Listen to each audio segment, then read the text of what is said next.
Au nom du Père, du Fils et du Saint-Esprit. Amen.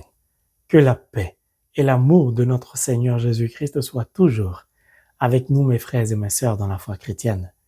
Nous poursuivons le partage de la parole de Dieu au travers de la formation unique des disciples devenus apôtres par mon maître à penser, l'Emmanuel, Dieu est avec nous, Rabouni, Jésus-Christ.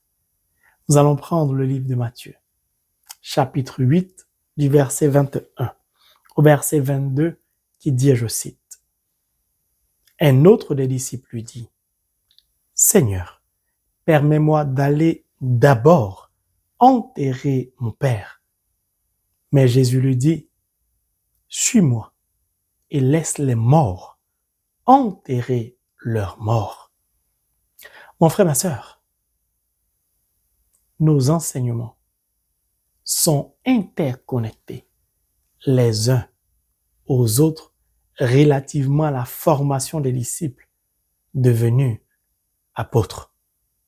C'est pourquoi je vous invite à regarder nos vidéos précédentes ou à écouter nos enseignements précédents pour comprendre la profondeur de la parole de Dieu. Je vais donner un exemple pour que nous puissions comprendre tout de suite. Le frère Ange-Marie et son équipe sont en croisade d'évangélisation dans un village très loin, dans un pays X. La croisade doit durer une semaine. Nous sommes au 2e ou au 3e jour de la croisade d'évangélisation. Il reste 4 jours.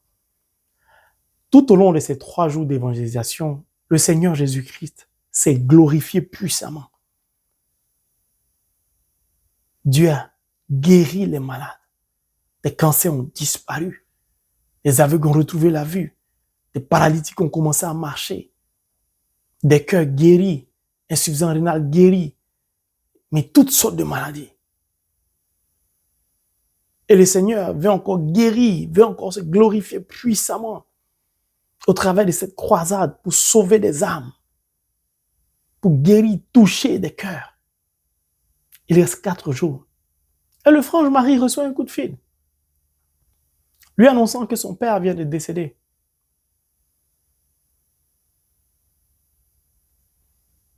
Quelle sera la réaction du frère Ange-Marie?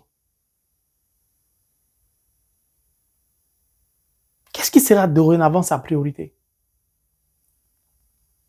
C'est de stopper, d'arrêter la croisade d'évangélisation pour aller organiser les funérailles pour enterrer son père? Ou c'est de poursuivre la croisade d'évangélisation? Le frère Ange-Marie est un chrétien, est un serviteur de Dieu. Le frère Ange-Marie a donc des priorités dans sa vie. Il a accepté de suivre le Christ, de travailler pour Dieu. C'est Dieu qui est son employeur. Va-t-il interrompre son travail pour un mort ou va-t-il continuer son travail pour que d'autres vivent? C'est à peu près le contexte dans lequel je voudrais que vous soyez afin de comprendre ce verset, que je vais essayer de décortiquer le plus simplement possible. Il s'agit d'un disciple. Un disciple, c'est quelqu'un qui a accepté volontairement d'être enseigné par le Christ,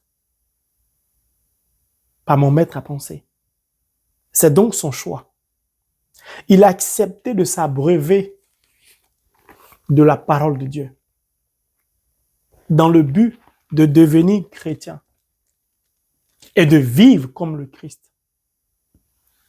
Car être chrétien, c'est vivre comme le Christ.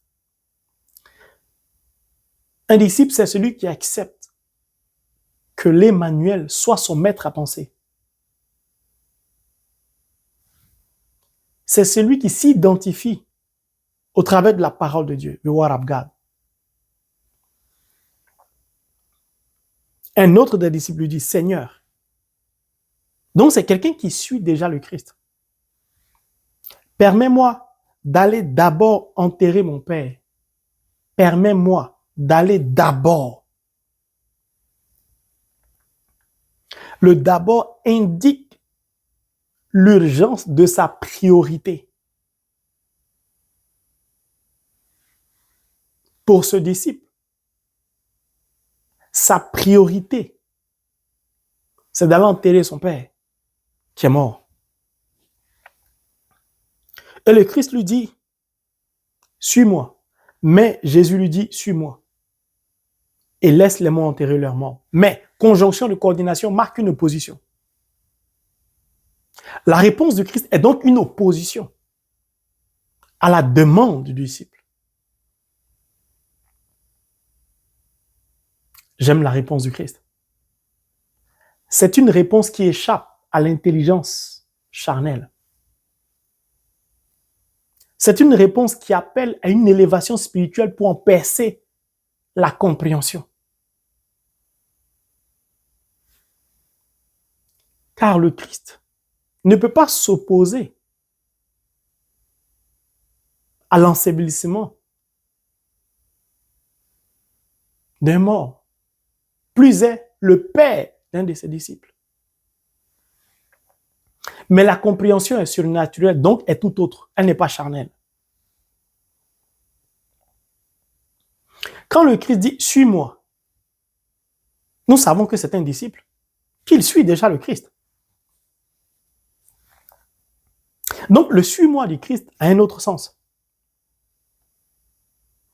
C'est une invitation à aller en profondeur. Le Christ essaie de faire comprendre aux disciples, me suivre, ce n'est pas pour un temps, c'est pour tout le temps. Me suivre, c'est accepter de se plonger totalement dans la parole de Dieu, au cœur de la parole de Dieu pour en percer les différents mystères. C'est d'accepter d'aller en eau profonde pour découvrir la beauté de l'amour de Dieu pour l'humanité, pour découvrir le visage de la vie qu'est le Christ.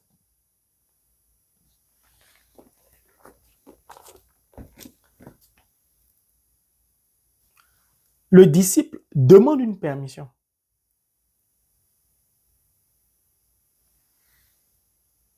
Seigneur, permets-moi d'aller d'abord enterrer mon père. L'enseignement précédent, qui aime son père ou sa mère plus que moi n'est pas digne de moi. Le disciple ici est en face de deux situations.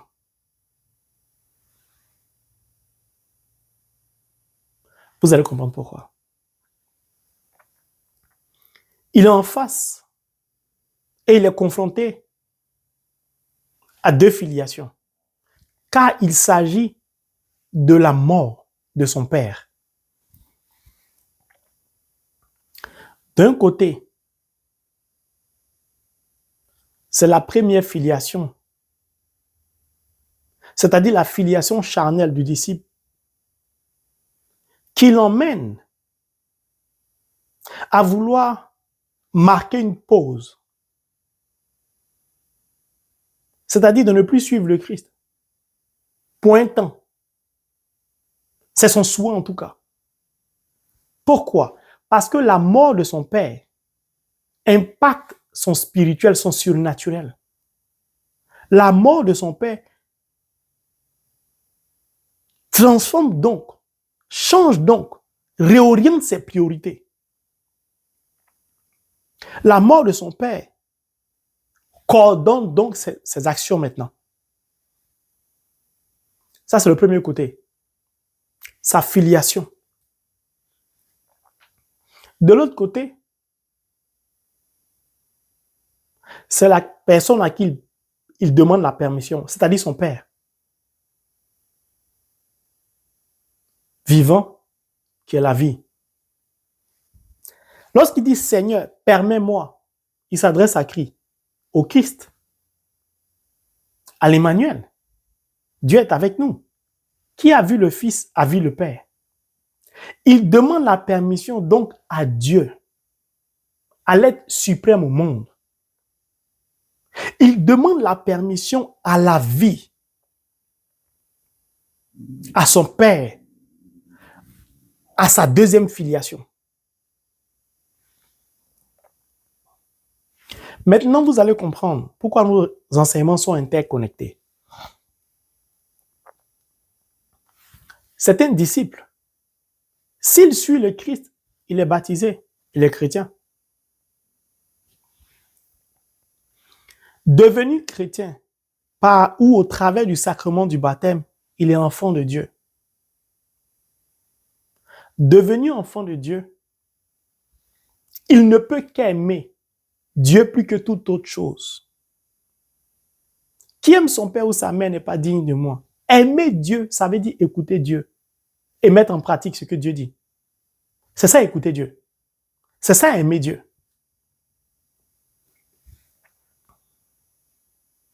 Donc, d'un côté, il y a le père biologique qui est mort, donc la mort.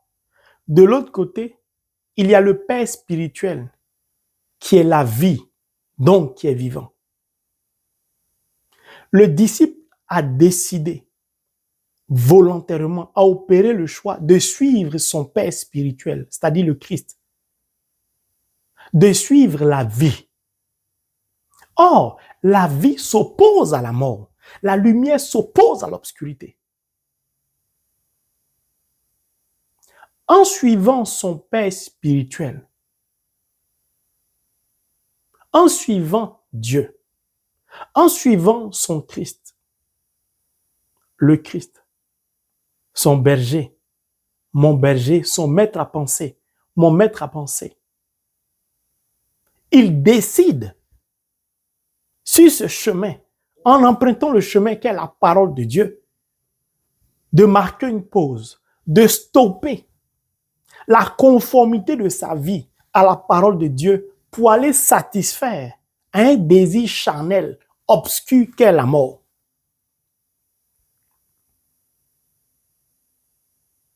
Et pourtant, c'est un disciple. C'est un chrétien comme nous, aujourd'hui, nous sommes chrétiens. Lorsque le Christ lui dit « Suis-moi », le Christ lui rappelle son engagement du départ. J'ai dit, Matthieu, suis-moi, il m'a suivi. Tu as accepté de me suivre, d'être mon disciple, de m'aimer de tout ton cœur, de toute ton âme, de toutes tes forces, de m'aimer plus que ton père, ta mère, ton fils, ta fille. Tu as décidé de faire de moi ta priorité.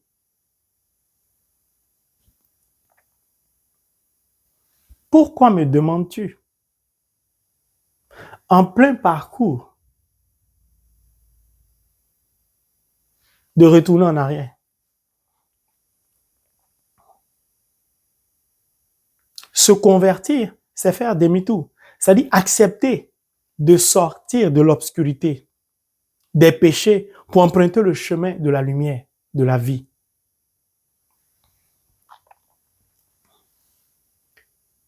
Si je suis ton père et que je suis la vie, donc vivant, pourquoi veux-tu suivre la mort?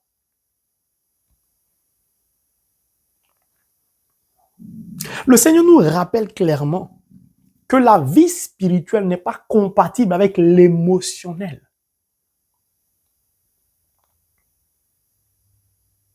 Beaucoup de chrétiens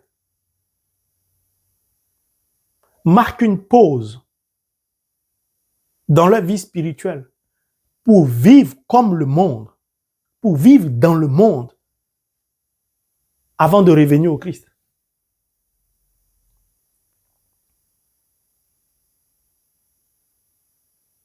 Franchement, Franche Marie, je prie, je jeûne, ma vie n'avance pas. Les autres là, ils font ci, ils font ça, ils s'en sortent. Je vais aller faire un peu comme eux. Quand ma vie va avancer, je vais revenir. De toute façon, Dieu est miséricordieux. Mon frère, ma sœur, ce verset est très profond. Ce verset nous rappelle en tant que chrétiens que nous avons une priorité. Et que notre priorité, c'est de suivre la vie. C'est de suivre le Christ. C'est de demeurer dans l'amour de Dieu, dans la lumière. Le Père ici,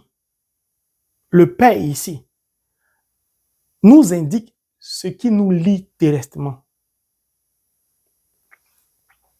C'est pourquoi j'ai parlé de deux pères, le père biologique. Le père biologique, cette première filiation nous donne d'être liés de manière terrestre. Devenus par le baptême enfant de Dieu, nous sommes dorénavant liés de manière céleste à Abba, l'Éternel Dieu, notre Père. De ce fait, nous ne devons vivre que pour accomplir la volonté de notre Père céleste vers qui nous cheminons pour aller. Pour qui nous sommes en pèlerinage, pour aller le rejoindre, pour parvenir au salut, à la vie éternelle. C'est lui donc qui nous indique le chemin à emprunter. Sur ce chemin-là, nous ne devons pas regarder en arrière. Nous ne devons pas faire demi-tour. Je vais aller plus loin. Comment le disciple, comment le chrétien d'aujourd'hui peut demander à la vie de lui donner la permission de célébrer la mort, d'honorer la mort?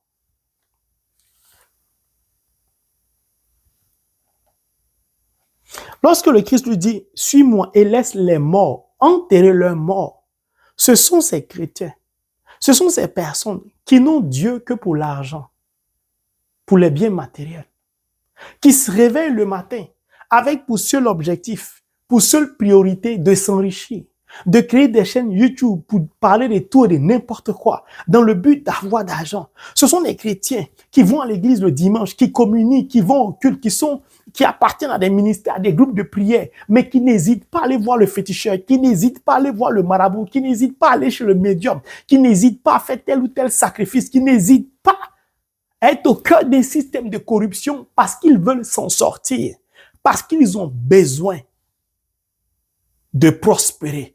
Ils ont besoin de s'attacher à tout ce qui est terrestre. Alors que la vie d'un chrétien n'a de sens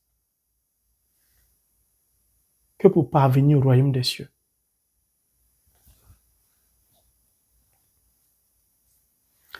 Son père est mort, ce disciple. Il est lié à son père. Il veut retourner dans l'obscurité. La vie s'oppose à la mort. Un chrétien doit agir, doit parler, doit se comporter de sorte à ce que la vie soit toujours honorée. Et cela nous interroge. Quel rapport en tant que chrétien avons-nous à l'égard de la mort? Des gens s'endettent pour des funérailles.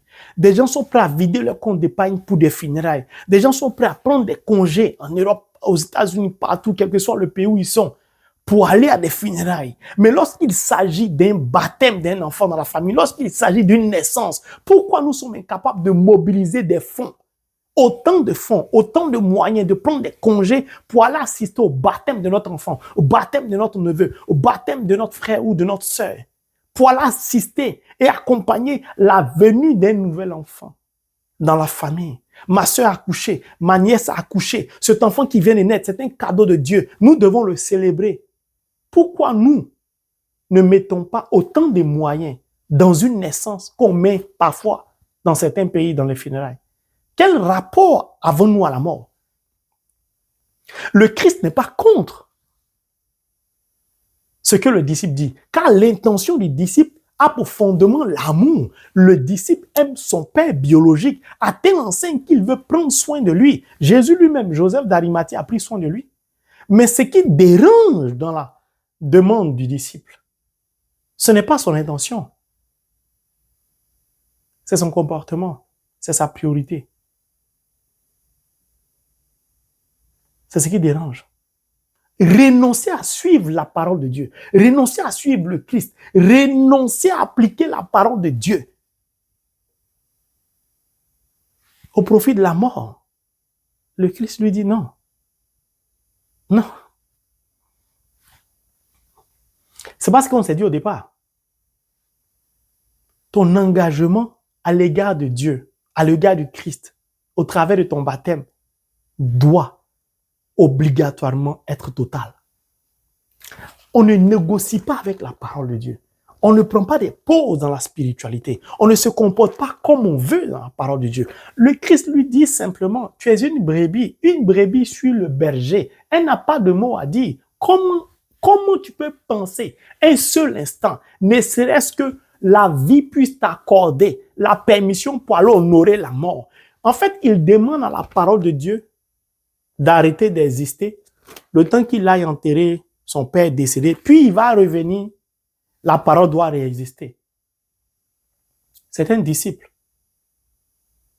Il pense donc pouvoir avoir l'autorité suffisante sur la vie et sur la mort en même temps. Le Christ lui rappelle que c'est moi qui suis Rabouni, ce n'est pas toi. C'est moi qui suis le Fils de Dieu vivant, qui ma vie a vu le Père. Mon frère, ma soeur,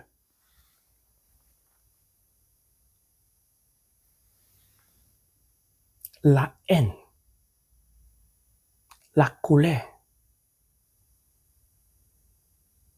que tu as subi, le mépris, le rejet, toutes ces souffrances emmagasinées en toi, ces blessures de ta famille, dans l'amitié, toute cette souffrance, cette brutalité qui t'a été imposée, ces fausses accusations que tu as vécues dans ta chair, le rejet de ta propre famille,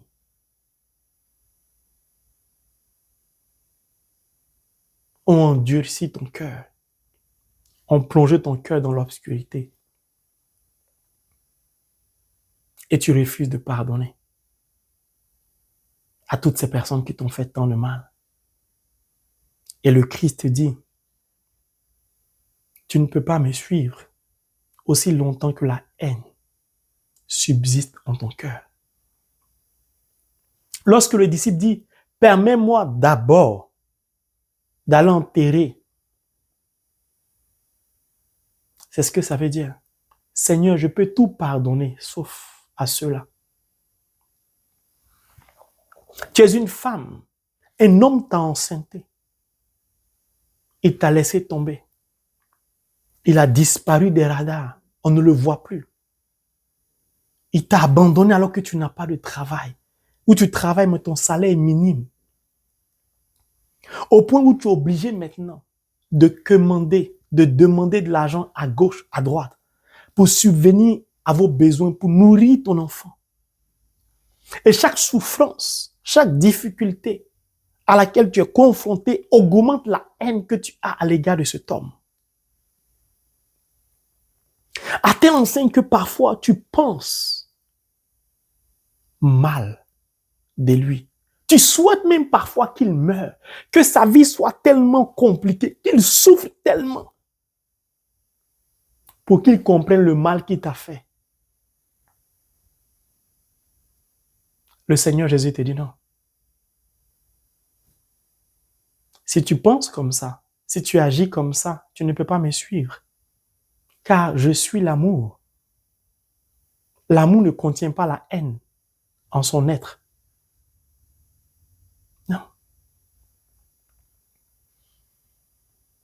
Détache-toi de ce lien. Détache-toi de cette prison dans laquelle tu t'es enfermé.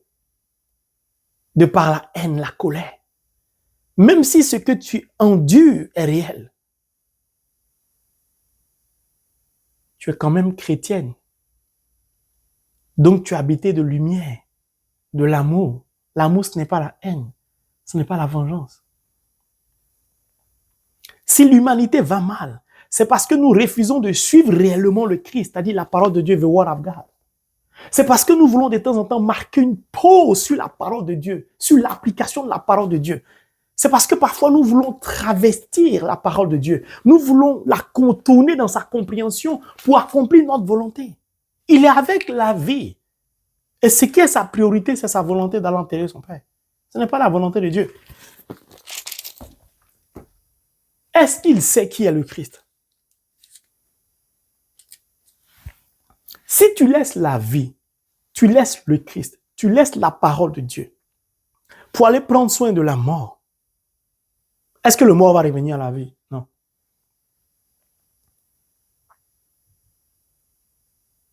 Si Christ est ton Père, parce que qui a vu le Fils a vu le Père, de la même manière, ta priorité, c'est d'aller t'occuper des morts. Ta priorité serait de t'occuper de la vie. D'œuvrer pour que d'autres vivent. Que les aveugles voient, que les sourds entendent, que les cancers disparaissent, que les cataractes disparaissent et j'en passe. Pourquoi? Que nous dit Saint Paul? Il est descendu plus bas que terre pour aller libérer ceux qui étaient prisonniers, les captifs, ceux qui étaient morts du fait de leur péché. Il les a libérés. Lui, il a le pouvoir de libérer les morts. Toi, tu n'en as pas. Chrétien que tu es la lumière du monde. Tu n'as plus rien à voir avec l'obscurité. Mais ce qui nous fatigue en tant que chrétiens, nous sommes liés, comme ce disciple était lié à son Père. Nous sommes liés à tout ce qui est terrestre. C'est ce qui empêche notre élévation spirituelle. Au lieu de regarder vers notre Père, vers le royaume des cieux, au lieu de regarder, de vivre dans la lumière, dans l'amour, nous voulons regarder en arrière dans le passé. Ce qui est passé est passé. Tu es lié à un être qui souffre, qui est malade, à qui on a annoncé peut-être la mort dans 3 mois, dans 1 mois, du fait d'un cancer qui s'est généralisé ou d'une maladie qu'on ne peut pas guérir, dite incurable. Cette personne avec qui tu es lié peut être ton mari ou ton épouse ou ton enfant ou ton meilleur ami et j'en passe. Quand tu te réveilles le matin, ta priorité, c'est d'accourir, préparer, envoyer des vêtements de réchange à la personne malade à l'hôpital et d'y passer toute la journée ou toute la nuit. Parce que, dit-on, ou selon toi, tu vas l'accompagner dans ces derniers jours. Comme si ta présence, comme si les vêtements, la nourriture que tu portais allait lui permettre de retrouver la vie ou de revenir à la vie. Je précise, je ne dis pas de ne pas faire ça. Je ne dis pas que ce n'est pas bon. Vous allez comprendre où je vais en venir. Mais quand on est chrétien, notre première priorité, lorsqu'on est confronté à une personne avec qui nous sommes liés, qui souffre, quand nous nous levons le matin, suis-moi, dit le Christ, c'est d'accourir au tabernacle pour nous y agenouiller. C'est d'accourir au Saint-Sacrement pour nous jeter face contre terre, pour passer des heures au tabernacle, des heures au Saint-Sacrement. Car c'est là-bas que se trouve la vie. Quand on finit ça, on peut maintenant se rendre auprès du malade. C'est de faire l'inverse. Ce n'est pas passer toute la journée ou toute la nuit auprès du malade, non. C'est de passer presque le maximum de temps au tabernacle, au Saint-Sacrement, d'aller à la messe. Car c'est là-bas que la vie nous est donnée. Et c'est cette vie qu'on va chercher pour le malade. Même si le malade parvenait à mourir, par notre présence au tabernacle ou au Saint-Sacrement, nous avons préparé l'entrée de ce malade dans la vraie vie, la vie éternelle.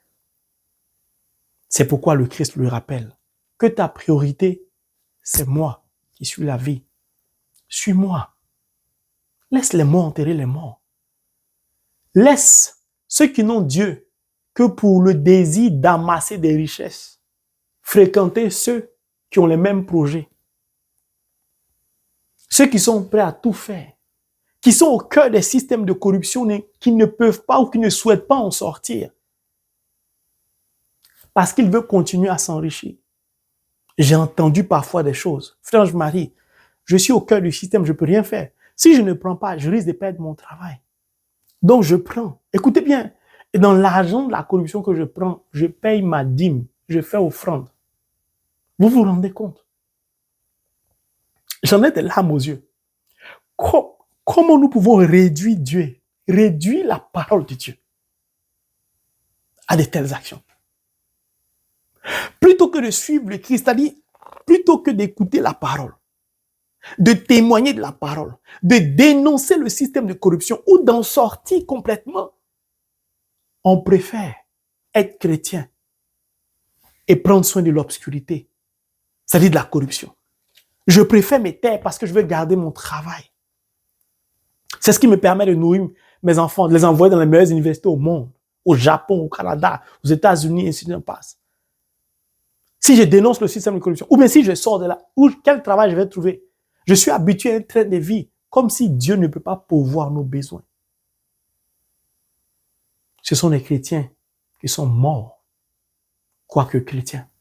Si l'humanité va mal, si le monde ne change pas, c'est parce que nous, les chrétiens, parfois nous marquons une pause sur la parole de Dieu. Parfois nous marquons une pause dans notre vie spirituelle pour suivre le monde. Nous refusons l'appel de Dieu sur notre vie. Nous refusons de prêcher la parole de Dieu. Nous refusons de chanter pour l'éternel Dieu. Nous refusons de prendre soin de la veuve et de l'orphelin. Nous refusons de soutenir l'Église financièrement parce que nous avons nos propres projets personnels. Et le pire, c'est que tous ces biens, tous ces diplômes pour lesquels on inscrit nos enfants dans les universités, tout cela ne va servir à rien là-haut. Je dis bien ne va servir à rien. Le compte en banque garni. De toute façon, quand on meurt, on n'a même plus le choix de décider. Ce sont les autres qui décident pour nous, qui jouissent de nos biens, sans notre accord. Ces biens pour lesquels on ne pouvait même plus nous parler, on se prenait pour Dieu sur terre, nous échappent, ne nous appartiennent plus. Nous sommes livrés à nous-mêmes. Nous sommes des chrétiens, mais notre priorité, c'est de privilégier la mort, c'est de prendre soin de la mort. Et je terminerai par là, en vous donnant un exemple. Là où il y a la vie, c'est-à-dire là où il y a l'amour pur, c'est dans un couple. Parce que il y a des problèmes dans un couple. Parce que ta femme t'a trompé. Parce que ton homme a fait un enfant dehors. Ou parce que, je ne sais pas, il y a eu des disputes. Ton mari t'a caché tous les biens qu'il a achetés. Parce que tu as découvert qu'il a une autre liaison. Je ne sais pas. Tu te mets à insulter ton mari. Tu te mets à salir ton mari partout. Tu te mets à accuser ta femme de tous les noms d'oiseaux. Tu la traites comme une moins que rien. Tu prononces des paroles maléfiques sur sa vie. Et pourtant, vous êtes mariés à l'église. C'est-à-dire, tu privilégies la mort. Tu maudis ton mari.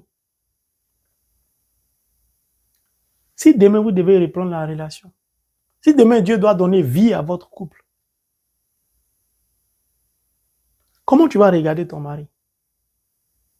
Ceux auprès de qui tu as dénigré ton mari, ceux auprès de qui tu as noirci ton mari, tu as obscurci ton mari, tu l'as plongé dans la mort, comment vont-ils le regarder?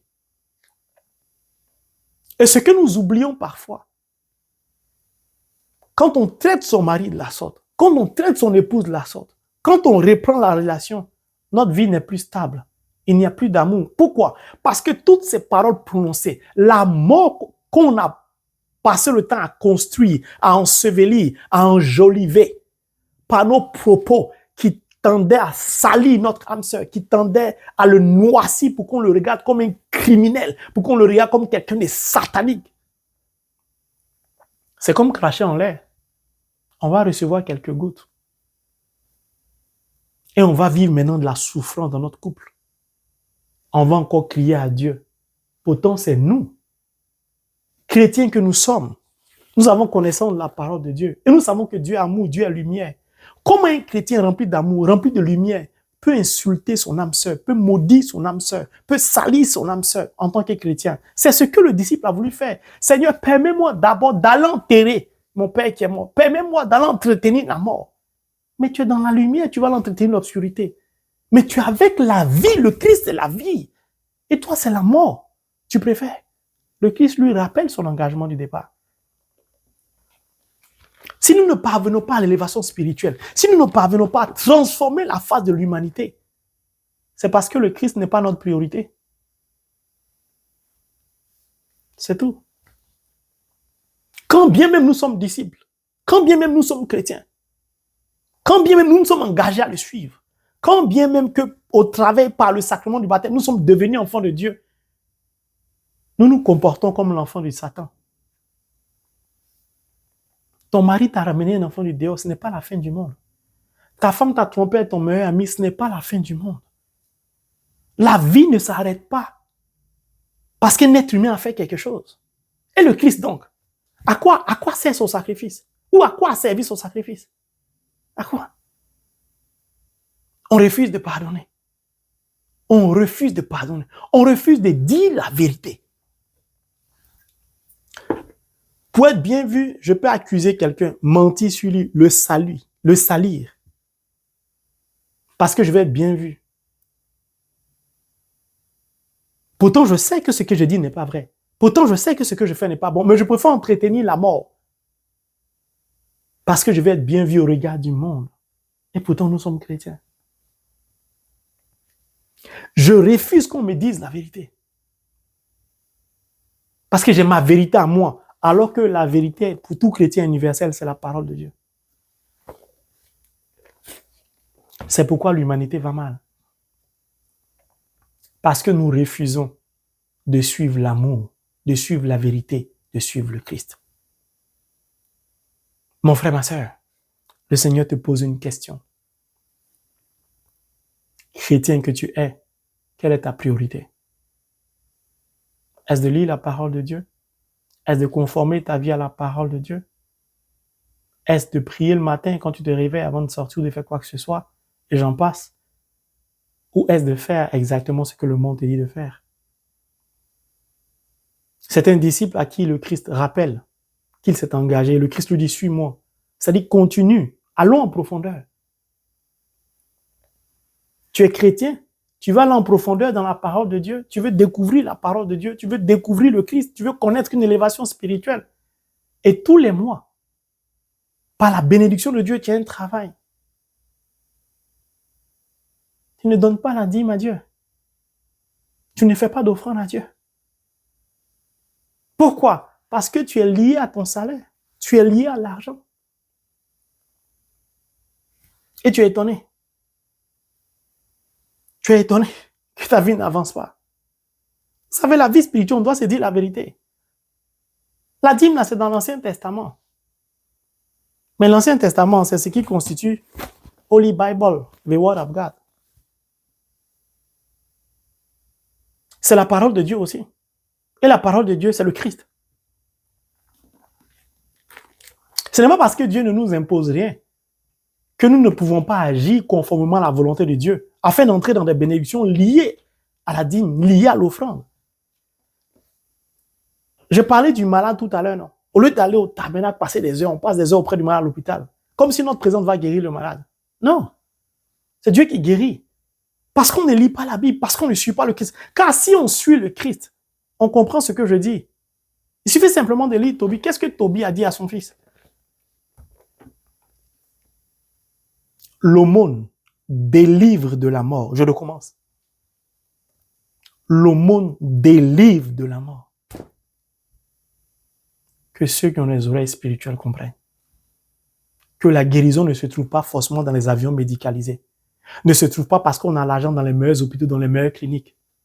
La guérison se trouve ici. Dans la parole de Dieu, c'est-à-dire en suivant le Christ. Car le Christ, c'est la vie. La maladie conduit à la mort. Mais quand on suit le Christ, quand on est en présence du Christ, quelle que soit la maladie, la vie l'emporte sur tout. Parce qu'il est la vie. Alors mon frère, ma sœur, que Dieu te donne, rempli de son Esprit Saint, d'accepter de suivre le Christ en profondeur, de conformer ta vie à la parole de Dieu et que le Christ devienne ta priorité au nom de Jésus-Christ. Amen.